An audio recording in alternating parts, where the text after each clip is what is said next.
Good evening. Thank you for joining Corporate Connect. I'm Eileen and I'm your host for today. This evening, we welcome Thakral Corporation Ltd. as well as our audience from Facebook Live. This webinar is organized by SIAS and supported by SGX Group. We will kick off today's webinar with a presentation by Mr. Shefawi, market strategist from SGX Group on the recent market highlights, followed by the corporate presentation by Mr. Mr.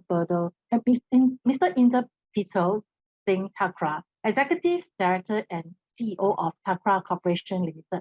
And we will end off with a Q&A session. Here's a short intro about the company. Thakral Corporation Ltd. is listed on SGX Mainboard since December 1995. The group's core business comprises a growing investment portfolio in Australia, Japan, and Singapore. Its investment in Australia included the development and management of over 50 lifestyle resorts under the GemLife brand. Its Japanese investment portfolio comprises landmark commercial buildings in Osaka, the country's second largest city. The group holds a dynamic presence in the distributions of cutting-edge consumer drones, accessories, as well as enterprise drones tailored specifically for professionals and agricultural needs, in addition to managing leading beauty, fragrance, and lifestyle brands in Asia, serving customers directly through retail flagship stores, as well as through major e-commerce platforms. I shall leave the meaty stuff to Mr. Peter for his presentation later, but now I just invite Jeff to give us an overview on how the market performed. Over to you, Jeff. Thanks so much, Eileen, and thanks very much, ladies and gentlemen, for joining us tonight. Again, just a quick educational overview of the Singapore stock market, particularly third quarter highlights. I guess for the third quarter, Singapore did not rank at the top of the leaderboard across the world, but it wasn't that far from. We generated a 2% total return for the quarter for the STI, and really for the quarter and for the month for that regard, it was South and Southeast Asia that really did take the spotlight. So it meant that the STI did rank among the most defensive equity indices in the month of September, as well as the third quarter, along with Malaysia's KLCI, Jakarta Composite Index, and India's Nifty 50. The STI really does remain the most correlated to the FTSE ASEAN 60 index, followed by the FTSE APAC ex Japan index over the past 12 months or so. In addition, for the Southeast Asian region, we have more than 90 stocks that report majority revenue to Southeast Asia, excluding Singapore, and many more stocks that are also active across APAC. Thakral Corporation's core business, as Eileen mentioned, it has that growing investment portfolio across APAC. So it's in Australia, Singapore, and Japan.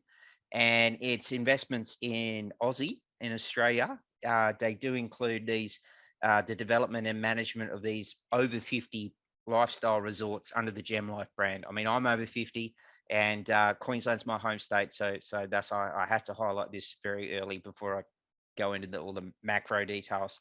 That joint venture, GemLife, it has around, I think it's 11 projects underway in Queensland, New South Wales, and Victoria. And they've delivered or in the process of delivering 3,000 homes. And that GemLife Marucci Keys development site, I know the development, I know where it is. It's in a prime location in Sunshine Coast, which is my hometown, and probably about 1 and a bit kilometers from Sunshine Plaza, which is the equivalent of Vivo City in Singapore, or Vivo City of the Sunshine Coast, if you will. And it's about 3 kilometers from the really prime, nice beaches of Maroochydore and Alexandria Heads and so forth. But look, rather than focus on the surf, and I'm really looking forward to the presentation after, but I've just got to run through the macro matters in this section. So I think a key highlight of the third quarter was that OECD interim report. The theme was confronting inflation and low growth. And it was released 2 and a bit weeks ago on the 19th of September. It revised the 2023 global growth forecast a little bit higher, but albeit still subpar, and more pertinently, did lower the global growth estimate for 2024 So it was lowered to 2.7% growth outlook for next year. It previously, back in June, had a 2.9% growth outlook for next year. So it was a 0.2 percentage point downward revision. And it also reduced the GDP estimate for 2024 for China down quite considerably from 5.1% to 4.6%. So this is what really mattered in the region. The uptick in the 2023 global GDP estimate was, you could probably guess, mainly due to the more resilient GDP in the US, which also did extend to first quarter and second quarter earnings in the US. However, with the US expected to still grow by 2.2% this year and then 1.3% next year, this is providing like a month on month or a quarter on quarter type of buffer for the US to be enabled to keep interest rates high for longer.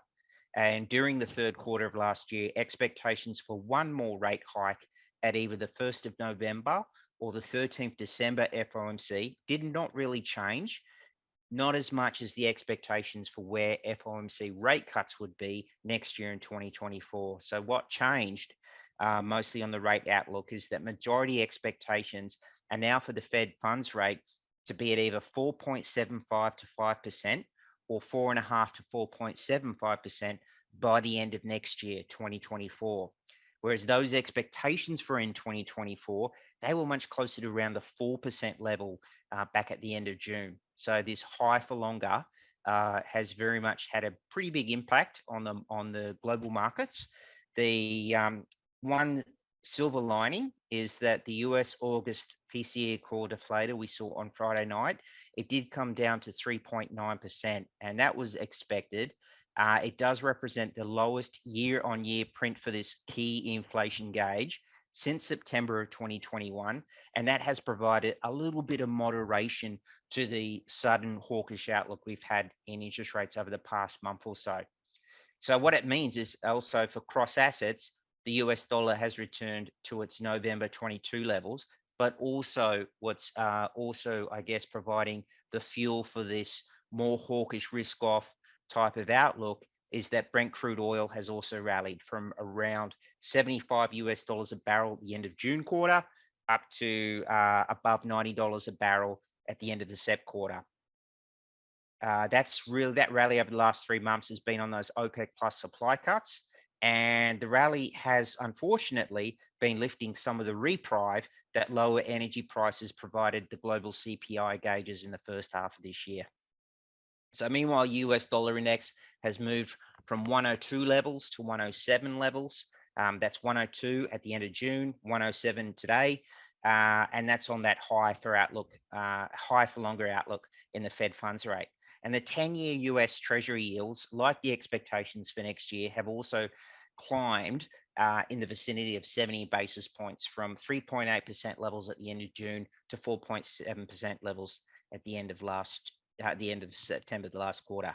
So this is really in the stock market translated to very measured moves. So you can probably guess which sectors in the global stock market have been the best performers in the third quarter. It makes sense that it's energy stocks and bank stocks. Bank stocks led by the sector performances. It had really led the sector performances in the third quarter because we're talking about rates being high for longer. And as you know, in our trio of DBS and UOB and OCBC, over 2/3 of their income is actually generated from net interest income. So I guess the stocks that were the least performers were airline stocks and REIT stocks, global REIT stocks. Airlines get affected by the high energy prices. REIT stocks, obviously globally impacted by the rates high for longer. In Singapore, the upstream exploration and production trio of Rex International, RH Petrogas, and Geoenergy Resources, they snapped up price returns of 37% for Rex, 19% for RH Petrogas, 32% for Geoenergy Resources in September, bringing their average third quarter return to around 22%.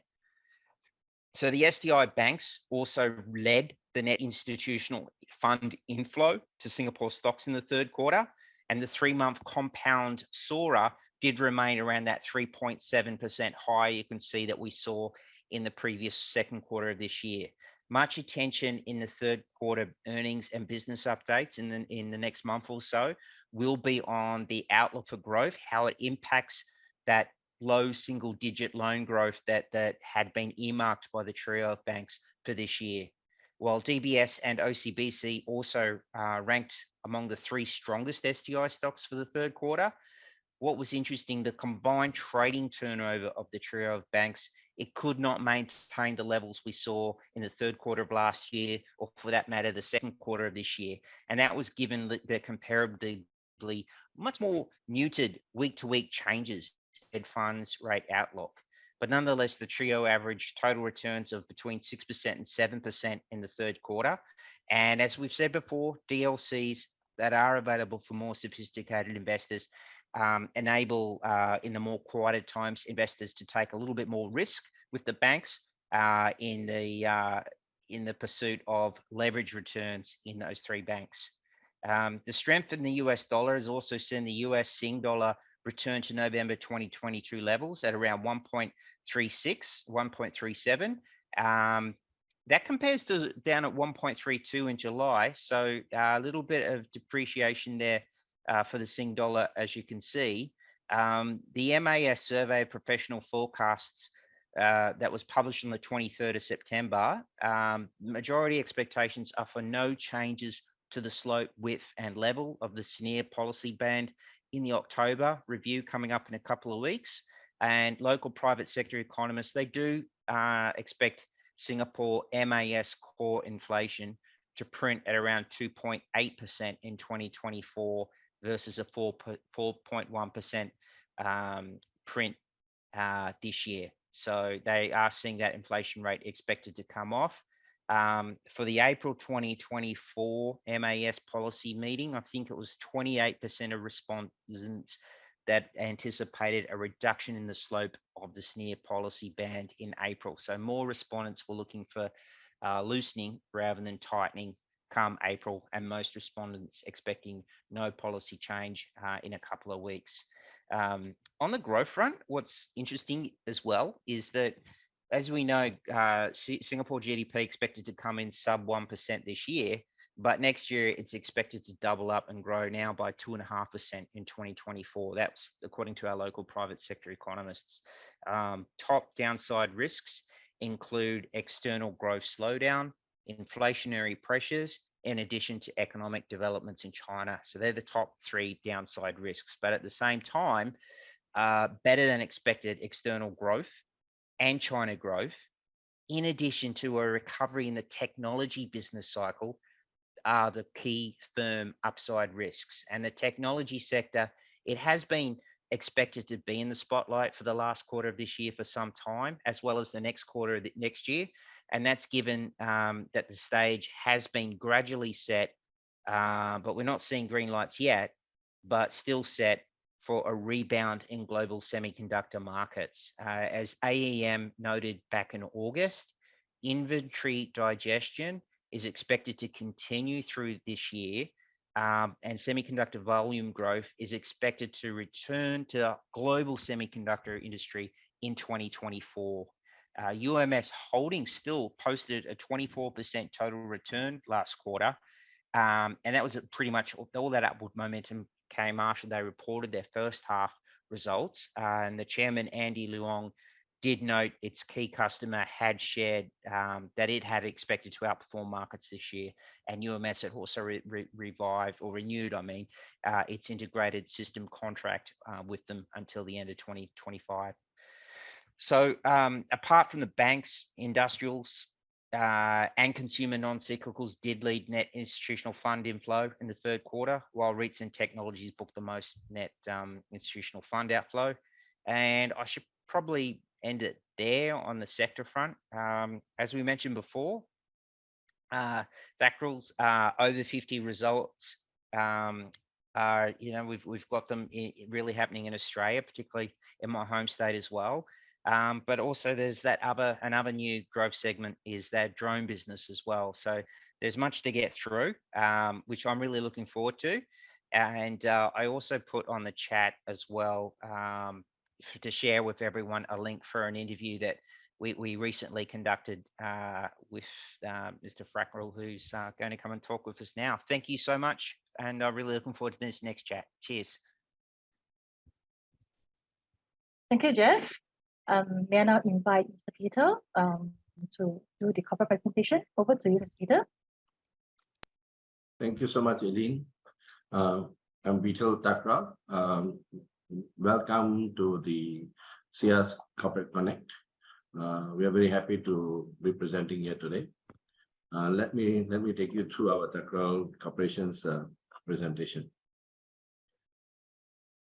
Thakral at a glance, a quick overview. While we are diversified across industry and geography, our core two growth engines that we see going forward are the investment divisions and the lifestyle business. In the investment, our over 50s lifestyle resorts under the Gem Life brand are our fastest growing business within that sector. And then we have our commercial office properties in Japan. We also have few other investments within the other sectors. I'll talk more about Gem Life and Japan properties as we go forward. And then in the lifestyle, we've got the fragrance business, which is mostly in the Greater China market. The drones business, which is mostly targeted for the South Asian markets, and other businesses which are pretty much global, covering the other parts of the world. We've been listed since 1995 on the main board. That picture there is from the Gem Life Morichikis, which Josh, thank you so much for mentioning and talking about Gem Life. And since it's your hometown, let me dive down into it and take you to Queensland with us here. The over 50s lifestyle resorts development operations.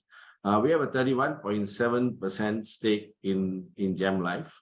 This is a direct stake. This is post we had a restructuring, internal restructuring that we had done which actually completed today. We announced it today that it's completed, and that leaves us with 31.7% stake, direct stake in Gem Life. We are very excited about this sector. We'll tell you why as we go on the next slides. And then we have the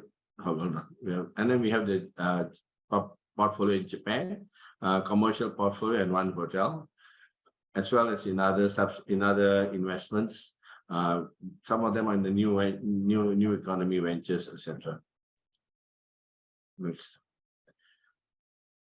Gem Life. We've got 11 communities across East Australia. And seven already occupied. The rest are under construction, with about 3,000 homes under construction, of which 1,222 homes have already been delivered and occupied by the residents.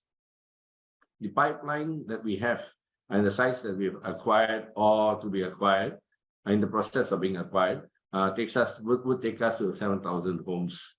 And that's our immediate short-term, medium-term target that we have set for ourselves.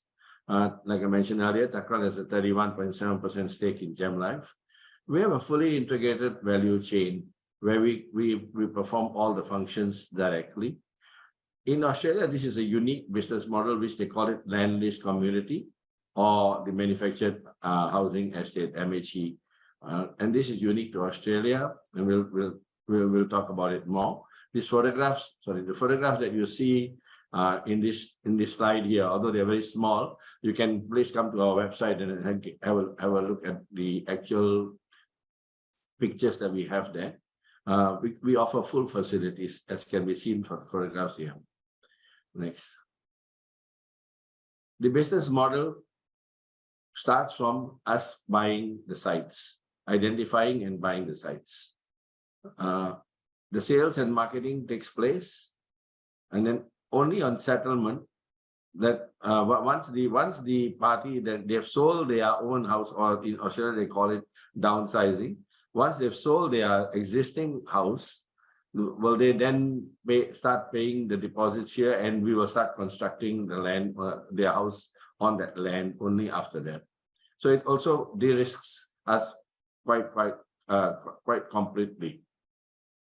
The construction, we have full control over the construction and the timeline with our own team of builders. The resort lifestyle, the clubhouse that we built offers, the best facilities like a 5-star resort. And the management, we have all the management, maintenance, etc., all done by our own team, and a very small team is keeping the cost structure very low.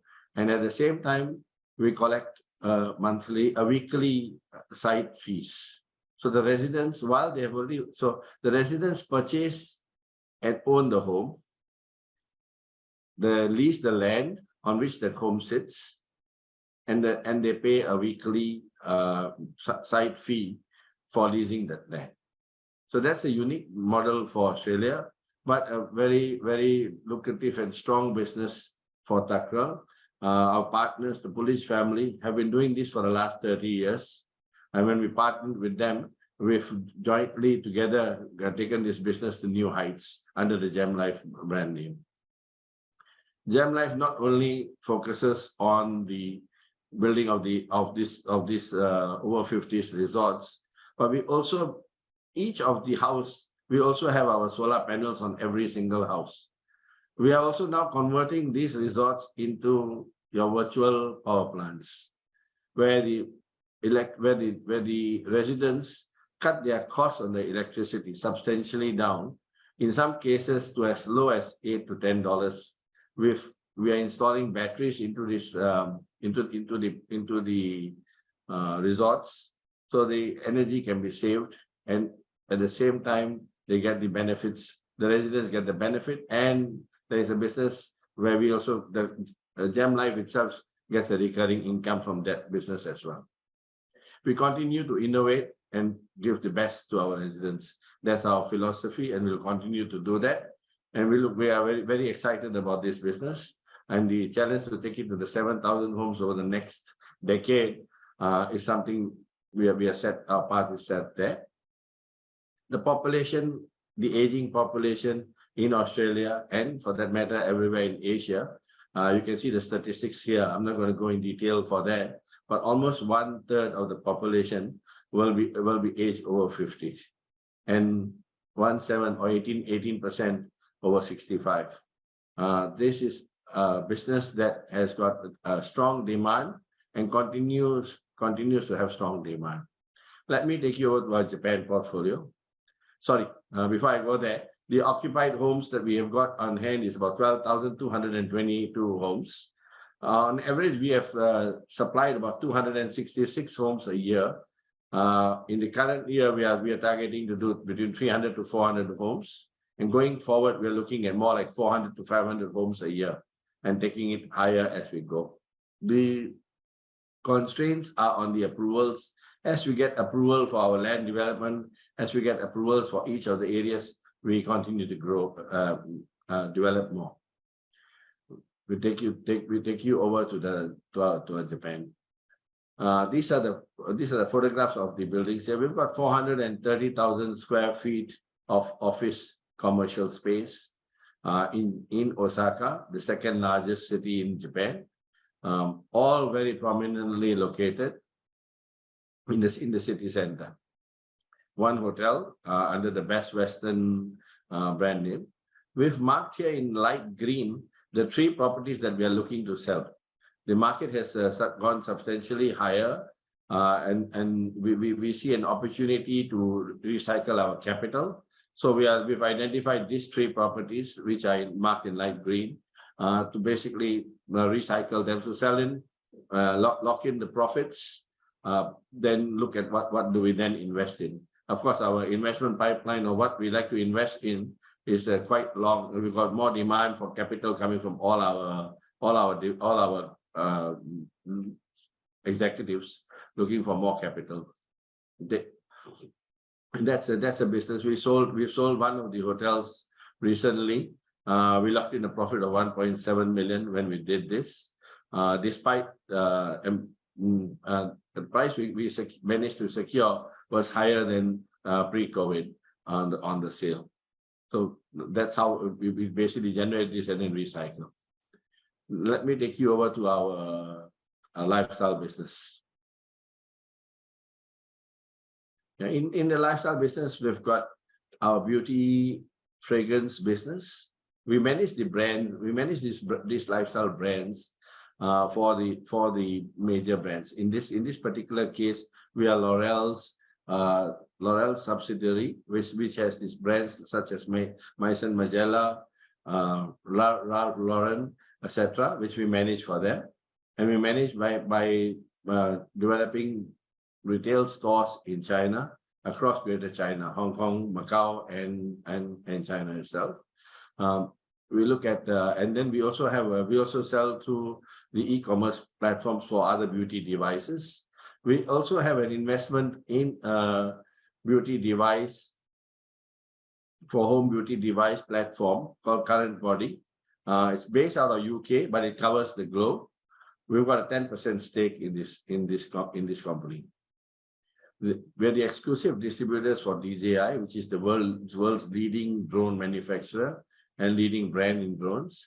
We manage their portfolio for South Asia, which includes all the way from Sri Lanka, India, Bangladesh, Nepal, even Pakistan, and Maldives. And so basically these 7 territories that we cover, we cover all the full range of drones, and whether it's consumer, and now we are adding on the enterprise and the agricultural drones. This includes all accessories, the digital cameras, gimbals, as well as the components, which and after service as well, which are all growth engines for us. Each of these enterprise business, the component sales, the after service are all growth engines that will all come in over the next few years. We've also invested in this software company called Skylark. Very bright people. It's a pleasure to work with them. And we are learning from them as much as we are cooperating with them to see how we can grow the drone business across South Asia. Next. Here are some pictures of our stores. You see the Maison Margiela store and the Ralph Lauren pop-up store there. We basically brand manage.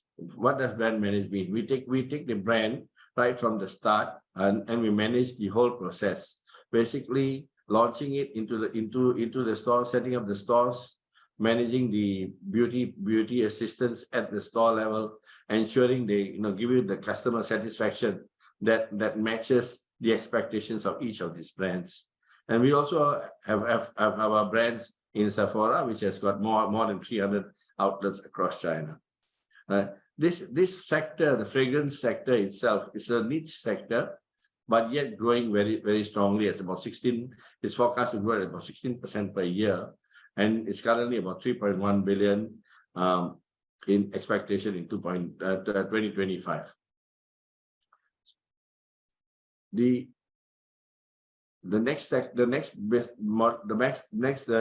that we have in Current Body, we started this business from scratch as a joint venture with Current Body UK for China market only. We started this in 2018, and we took that store from a small base to being profitable by 2022.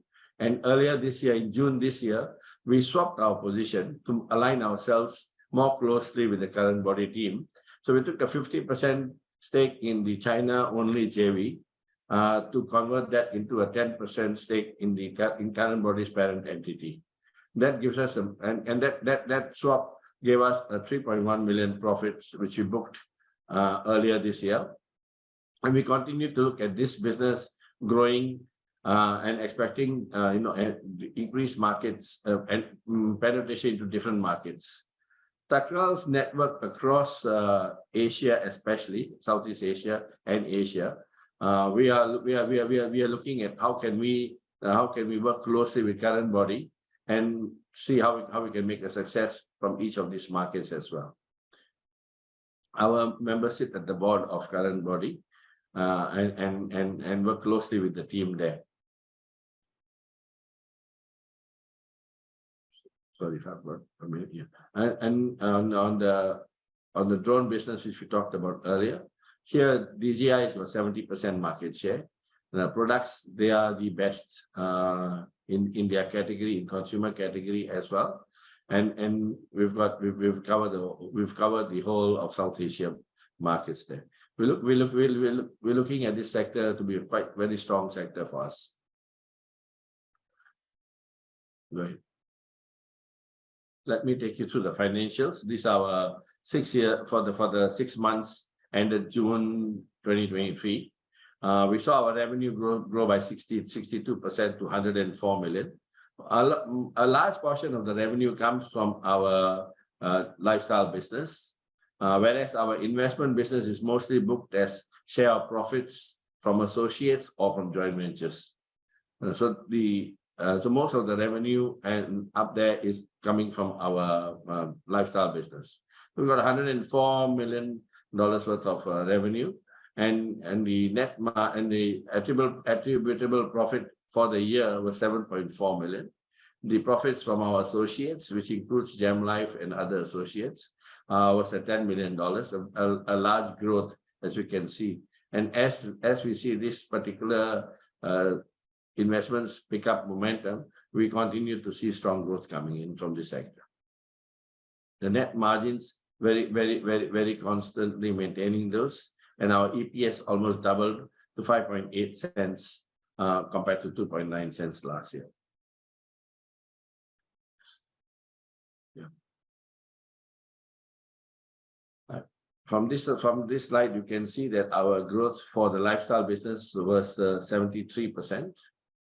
Investments were, because investment is booked when the project's complete, and we've also moved our focus more towards Gem Life, so which doesn't get booked in the revenue but gets booked as the associates. So we'll continue to see the trend here on for as far as revenue is concerned, a stronger growth from the lifestyle business. The segmental results, again here you see a increase from 6.6 million going to 19.1 million. The lifestyle business has performed tremendously well this particular half year at four times the fourfold increase compared to last year, taking us to about 8.8 million. And the investment business gave the remaining almost $10 million worth of profits came from the investment business. The net asset value per share remains at about $1.18, which is almost double the prevailing market price. The return on equity constantly is about 12% for the last 2 years, and for this half year was 9.9%. The gearing ratio remains very consistent at around 40%, just below 40%. The earnings per share, like I mentioned earlier, we doubled for this half year. Dividend, our dividend is flat. We're trying to keep the 4 cents as our baseline. And this last year we paid 4.5 cents. We paid 2 cents for this year, and this is about 7.3% on our share price. Thank you very much. I'll pass it over to our Eileen. Thank you so much. Thank you, Mr. Peter.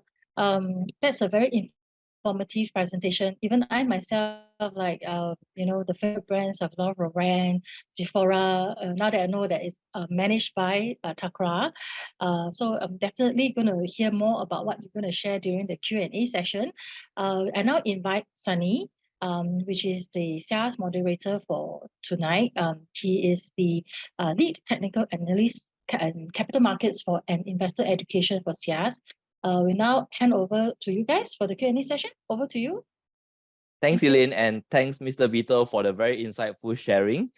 This Q&A session, we hope to gain a deeper understanding on Thakral's crop business strategy as well as financial outlook. So this information would greatly help our members or investors assess the company investment potential. I will start with a pretty generic strategic questions first, as the questions flow in from the Q&A. So what would be the top strategic priorities for Thakral Corporation in the next 1 or 2 years? Which area of the business would you be focusing more on, or which would be the greatest growth area you're looking at? Right. Okay. For the next 2 years, we can say the focus will obviously be on the core strengths of our business, which is Gem Life. The investment business will continue to lead because it's capital intensive. A lot of our capital is deployed into the investment business, and lesser amount of capital on the lifestyle. But profits, obviously, we try to generate higher returns from the lifestyle. And the focus on our Gem Life will remain as our core strength going forward. We look at building out this to take it to we are doing 300 to 400 this year, and we're looking at taking it to 400 to 500, and then higher levels as we go per year, delivering of homes. And that means higher, the higher, and leading it to 7,000 homes to be completed. That's our target. We've already secured most of the sites, and some of the sites under negotiation are in final stages of being secured. And more importantly, the development approvals to come through. Okay, I see. Sorry. We've got the drone business, which I mentioned earlier, plus the fragrance business in China, continue to see strong growth. And the Japan portfolio, we are hitting we've got strong returns on our Japan portfolio. We went in early, so our investors have enjoyed good returns. So we are looking at how do we recycle our capital. And Japan is the favorite market today. So we may end up keeping quite a bit of that capital back in Japan, but that's a decision we will take once we manage to sell at the right price. We are in no hurry to sell. That's the right price. Okay, yes. So we do hear you. So the focus might be on Gem Life and then waiting for the approvals to come in so that we can start to build more of the properties out and then contribute more towards the revenue of Thakral Corp. Absolutely. That will be booked as profits, not as revenue. Okay, profit. Yes, yes.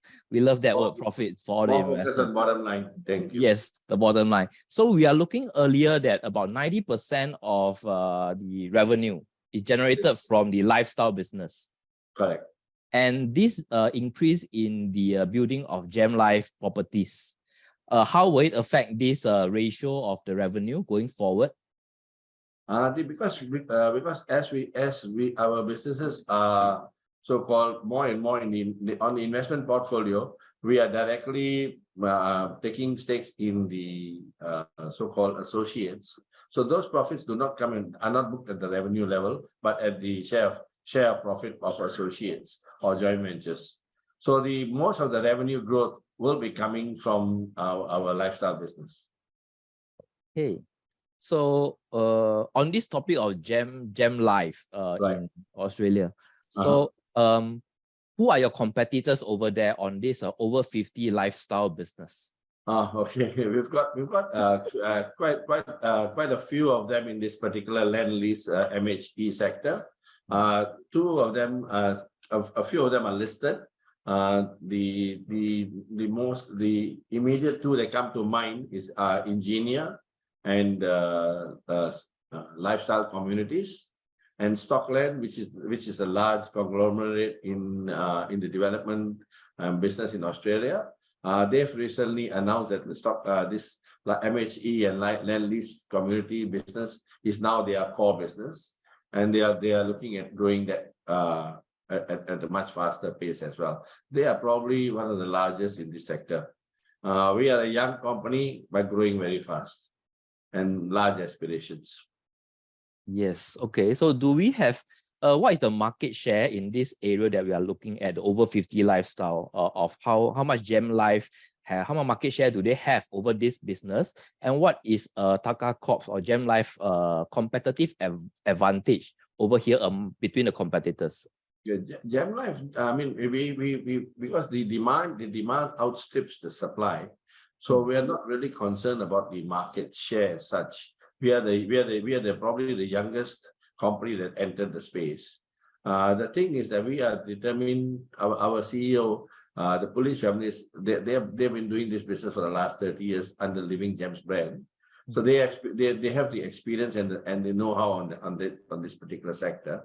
Their focus is how do we give the residents the best, the value that the residents buy when they sign the contract to buy, and when they get the actual delivery, it's always a wow factor. It's like, and that's something we would like to continuously provide to the residents, that wow factor. Every time you look at a new Gem Life resort, we've upped the game a little bit more and a little bit more. Each time we're inching it up. We give them larger houses, at 200-meter houses at very affordable prices. And that's keeping Gem Life ahead of the curve. People love the brand. The brand itself is now being established. If our competitors in their board meeting say, Gem Life doing this, let's do that. Right. So we are, our CEO and the team that he's got in Australia, fabulous. Yes, so hearing about bigger homes, I'm looking forward to moving there after 50s, which I'm reaching very soon in a few years' time. Okay, Yeah. so back to the question just now about the revenue split of 90% and 10% from the investment business which Gem Life is under. So would you give any projections here on the percentage of the revenue ratio going forward?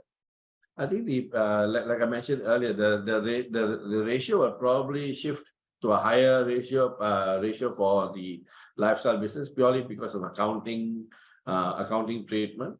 Because the lifestyle, and we used to have a business which we were developing homes by providing our capital for the developments.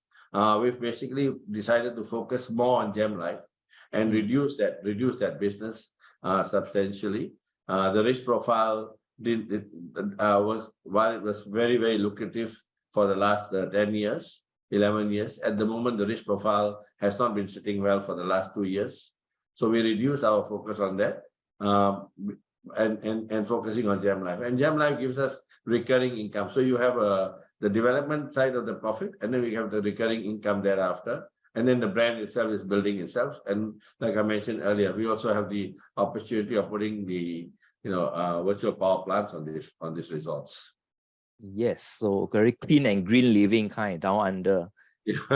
Yes. Yes, looking forward to that. Let's switch gear a little bit back Sure. to focus on our Singapore market, sunny Singapore. Over here, you also have a few properties in Singapore. Maybe first, let's start with what is your general outlook on the property sector here in Singapore and the area that you are active in? Yeah, I must admit that in Singapore we only own our own office where we are located. And that's the only property we own in Singapore. So I'm really not an expert in Singapore market at all. So I would like to dodge that question. Take something else. Yeah, no worries. You understand that. And on a broader side, on your properties in Japan as well, which is quite substantial. Right. So with the higher interest rates, which is one of the questions from one of our viewers from Facebook Live, Mr. Denver Chi, how does the interest rate affect the property business or the bottom line of Thakral Corp? Right. Okay. In particular with Japan, the interest rates they've actually not followed the same cycle as the US. Despite that, we took a hedge about 12 months ago for 60% of our borrowings there. So basically at the zero interest level. That's where the interest prevails there. So the interest rates are all-in rates are just 1+%, whereas your returns are in the 4%, 3%, 4% levels. And because we bought the properties much earlier, our returns are of course way higher than that. But based on the present market price and the market cap rates are now even squeezing to about 3%. Right. So we have got a potential upside there. And we are looking at, that's why I mentioned, we are looking at Japan is today the hottest market. You've seen a lot of big funds waiting to get into the market in all sectors. So we're also looking at that, and we're not in any haste to exit. But if we get the right price, then we will sell the 3 properties that we mentioned, and recycle the capital. Now, the interest on our other portfolio like Australia, because of the nature of the property, we buy the land, we do the earthworks, we get the land ready, and we do the clubhouse, but the actual house construction is paid by the buyer.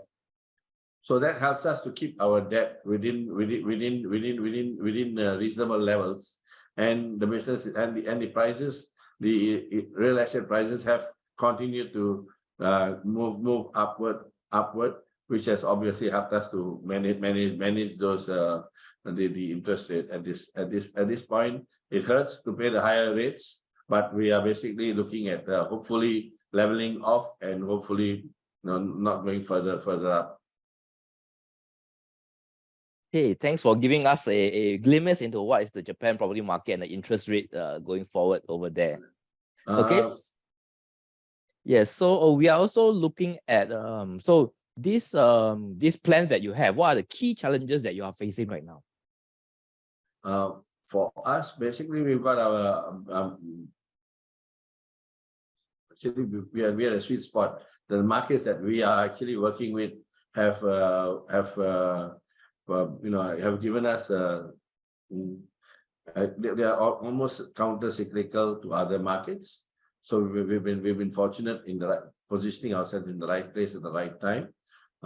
India is definitely a very strong growth market, and that pulls the whole South Asia along with them.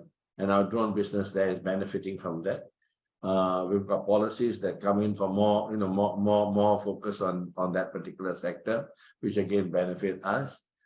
Japan, like I mentioned, a lot of big funds are moving into that market. So both India and Japan benefiting from large fund movement going towards those markets, and they have not followed the rest of the world. Australia, we happen to be in the right sector. So we're basically enjoying that particular sector at this stage. And the rest of the challenges, China is obviously slowing down, but we're in such a niche market there, and we've got a big task to open up 20 more stores over the next few years. That should keep our team quite busy with the fragrance business. Okay. So thanks for highlighting these challenges to us. I think one of the key broader kind of challenge that a lot of companies look at right now will be, we are looking at consumer spending, especially in China, as you mentioned, slowing down. And we may be heading into a recession if the interest rates stay too high for too long. And Thakral Corp mostly deal with consumer discretionary here. So how do you position yourself to weather this storm that may be coming ahead? Yeah. Very good question. Thank you. But we basically, like I mentioned, the particular products that we have selected for ourselves, they're in the niche sector, and the demand for those brands is basically at the early stages. So the numbers compared to the larger brands are pretty small. At the same time, that gives us the upside. The upside growth in the early stage is a lot higher than the other stable products, and so that gives us an advantage. So even if there's a slight slowdown there, we see our advantage remaining steady.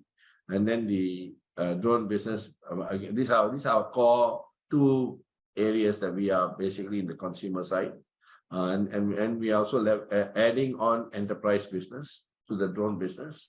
Sort of by adding the enterprise business and the agriculture business, we will basically sort of hedge some of that consumer spending part and get this extra growth coming from those two sectors. And the governments are supporting those two sectors very much. Like the mining sector, the agriculture sector is the focus is for all the governments get these sectors to be use more drones to do the job. Higher efficiency, higher productivity. Thank you very much for that answer. Okay, we take one question from the Facebook Live, which is from Mr. Victor. He'd like to thank you for this very informative presentation as well. And his question is, in terms of allocation of free cash flow, how do you anticipate allocating between the growth opportunities and the shareholder returns, which means the dividends and the share buybacks plans that you have? Okay, we've on the so-called dividends, we've, as you can see, over the last 5-6 years, we've consistently bank borrow still paid out the dividend on time and within 2 times a year, and then we continue to do that. And then we're also looking at the share buyback. Of course, while we were doing the restructuring of TCAP earlier this year, we put a restraint on ourselves not to do a buyback at that time. Now that there's no more window, we will obviously start looking at it once we can recycle our capital back. At the moment, the capital that came in, our businesses had larger demand for that capital. So all the free cash that we had went off to meet the season, because for the South Asia, Deepavali is a large season. So the demand for drones at that season, and then so they basically took up a lot of the capital to buy more of the product to supply during the peak season. And similarly, the other businesses which require the capital also took that whole turn there. But we put up the 3 properties for sale. Once that is achieved, we look at how the capital allocation will be. We've got great plans. We're also looking at a longer term on, can we roll out a Gem Life for Asia? All right, not anytime soon, but definitely once we get the business model right. Asia is not Australia.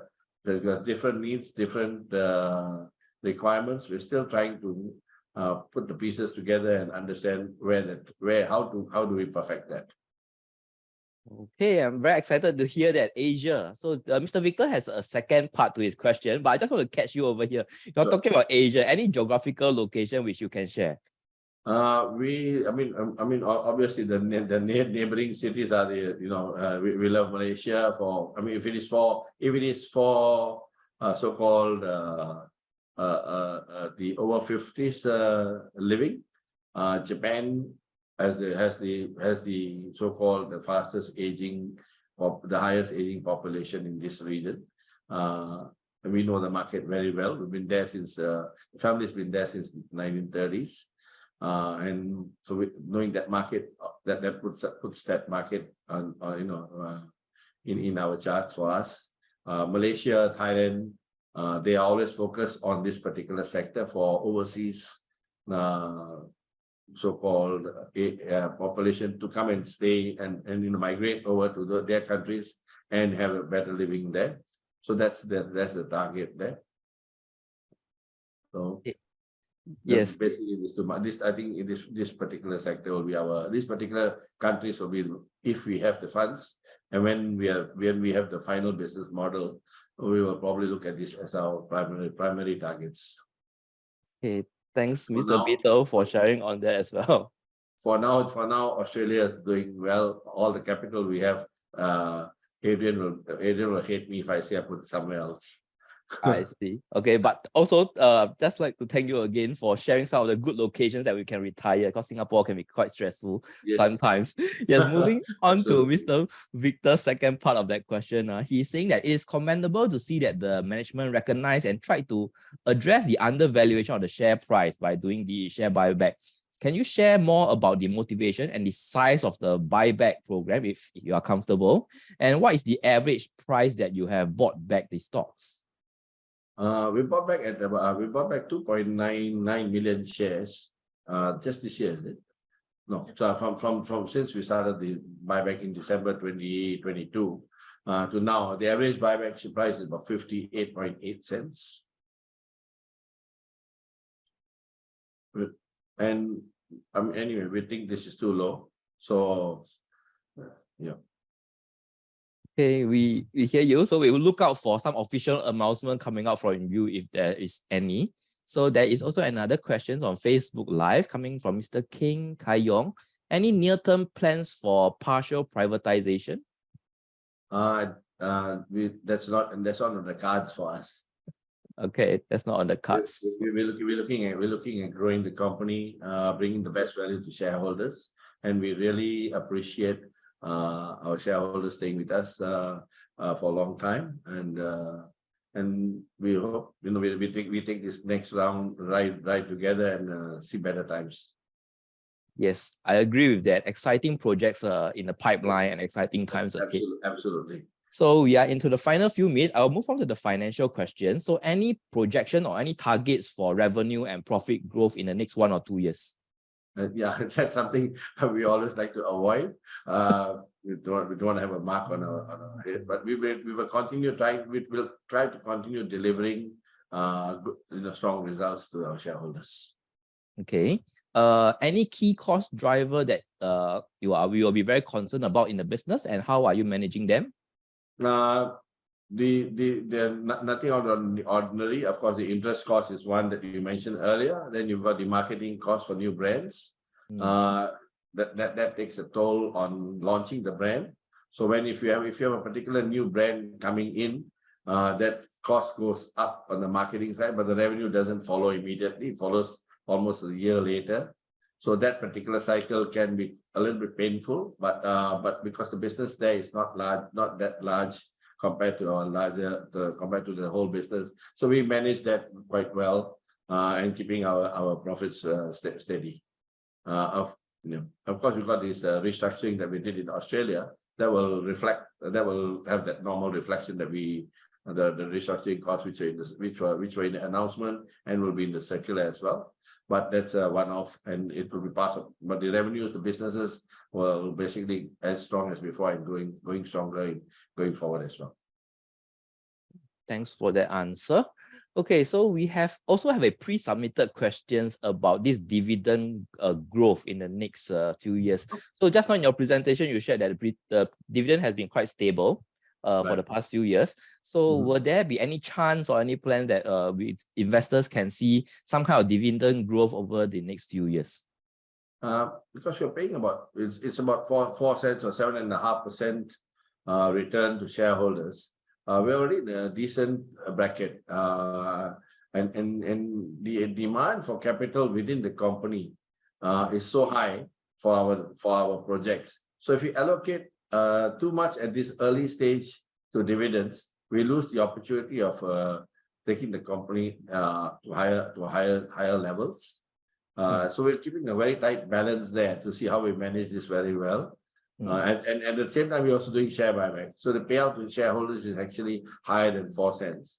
At the same time, growing these businesses. So this so-called balance that we are managing takes a lot of skill from our finance team, but doing a good job. So we will continue to try to grow, and as businesses grow, or if we have particular one-off extremely good exit price on any of our sale, we do come with special dividends as we've done in the past as well. Yeah, so we do hope that you will be able to get some good price on some of the properties that you have in mind. You want to offload. Yes. So Thakral corporations also need the capital to grow their business in the pipeline as well. So I think the dividend yield now is also quite attractive compared to what the market is paying out right now as well. So I think we still have 1 or 2 more minutes. I'll just ask the last few questions, which is on the ESG questions. So what are Thakral Corp views on ESG, and how are you implementing this in your business? We take it very seriously. Actually, the slide that we shared today, we had an earlier slide that we shared on 13 September, which had the 3 pages on ESG at the end. Like I mentioned earlier, the Gem Life, we've got our renewable energy, the virtual power plant, which basically brings that whole so-called renewable energy to our residents and reducing the cost. We've also invested in this impact investing, providing low-cost housing to areas in wherever they are required. There's a housing shortage globally. So how do we provide houses at below $30,000-$40,000 price levels? That's Billion Bricks. So we've taken up a 20% stake in that company, alongside with ENGIE, which is Europe's largest renewable energy company. And the founders themselves are great minds to work with, and great people. They understand their business. They understand where they are taking it. Very excited. Although the business today is at startup stage, there's no numbers to talk about at this point. They're still doing the proof of concept, but the excitement and what we are seeing coming ahead, great. Very excited. And then so that's how we take it. And of course, the company itself, we've got a full sustainability report. And we try to maximize whichever sector we can try to work on. And we are definitely from top down, we are all very so-called taking this in sectors that makes a difference, not just tick the box, but where we can make a difference. Small, but we make a difference. Okay. Thank you, Mr. Vito. I think we are running out of time. So I thank you really for your time for sharing all the business performances as well as the outlook with us today, with our members and our live audience as well. We have no more questions on the Q&A. I would like to pass the time back to Eileen. Thank you so much, Sunny. Thanks, Mr. Vito. Thank you. Thank you, Peter and Sunny. I think personally, I would feel that the company has passion, especially for the sectors that you guys are in. I'm definitely looking forward to more corporate connection sessions with the company. So without further ado, I just want to end off with saying that Corporate Connect is our bi-monthly webinar. Do check out our website for any information on our investor education program. In case you missed any part of today's session, you can rewatch the webinar on SIAS YouTube channel. And of course, because of the time, we are unable to answer all the questions. Do reach out to us, or we can also link you to the investor relations if there's further questions that you may ask. For Corporate Connect, the next session will be featuring NetLink on the 14th of November. Once again, thank you, panelists. Thank you, everyone, for joining this evening's webinar. Have a nice evening. Thank you.